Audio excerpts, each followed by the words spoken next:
वाचक शब्द जिन शब्दों के द्वारा उपमेय उपमान को समान क्रम के साथ जोड़ा जाता है उसे वाचक शब्द कहते हैं। उक्त उदाहरण में सेस यानी वाचक शब्द क्या होता है, जो जोड़ने का काम करता है। ये जोड़ने का कार्य करता है। किसका कार्य करता है? जोड़ने का। जैसे जैसे अपने देखते हैं और होता है, एवं होता है, शब्द को जोड़ने के लिए कार्य करता है, या योजक चिन्ह होता है। उसी प्रकार से समास में उपमा अलंकार में सह शब्द जोड़ने का कार्य करता है उपमान में, ठीक है, उसे समांतरम कहते हैं। अतः सह शब्द एक वाचक शब्द है। पीपर पाद शरीर से मन डोला, सह आ गया वाचक शब्द है। कोटि कुल से सम वचन तुम्हारा, सह आ गया तो ये वाचक शब्द है। पहले उदाहरण में उपमेय मन, उपमान पीपर पात है, समांतरम डोला और वाचक शब्द सरिस है।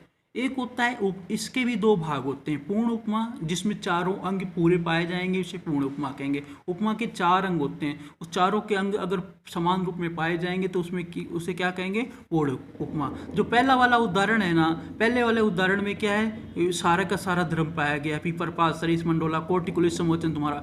और दूसरे में क्या है, लुप्त उपमा है। जबकि दूसरे उदाहरण में उपमेय उपवचन उपमान कोटि कुलुस और वाचक शब्द सम का प्रयोग हुआ है, इसीलिए इसमें लुप्त उपमा पाई गई है। रूपक का अलंकार, जब उपमेय और उपमान दोनों को एक रूप मान लिया, यानी दोनों को एक ही मान लिया जाए, अपने को उसमें अलग ना माना जाए, तो वहां पर रूपक अलंकार पाया जाता है। इसका विश्लेषण करने पर उपमेय उपमान के मध्य का मतलब बीच रूपी वाचक शब्द का प्रयोग किया जाता है। और दूसरी बात इसमें क्या है, रूपी शब्द मध्य में क्या कौन सा किसका इस्तेमाल किया जाएगा? रूपी। अगर रूपी शब्द आ जाए तो समझ लेना रूपक अलंकार है।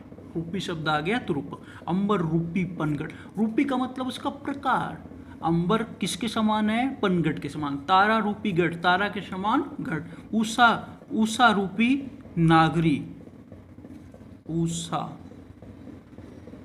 उषा रूपी नागरी, ठीक है। चरण कमल बंधु हरि राई, तो चरण किसके समान है? चरण हरि के समान, हरि का जैसे हरि देवता के नाम है तो इसीलिए उसके समान हो या उसके बारे में बताया तो रूपक अलंकार पाया जाता है। उत्प्रेक्षा अलंकार बहुत ही सिंपल है, साधारण है, इसमें समझने में कोई दिक्कत नहीं। जहाँ पर जनु मनु तनु ये शब्द आ जाए या मानु शब्द आ जाए वहाँ पर आप उत्प्रेक्षा अलंकार सीधा कर सकते हैं, इसमें किसी भी प्रकार का कोई संदेह नहीं है।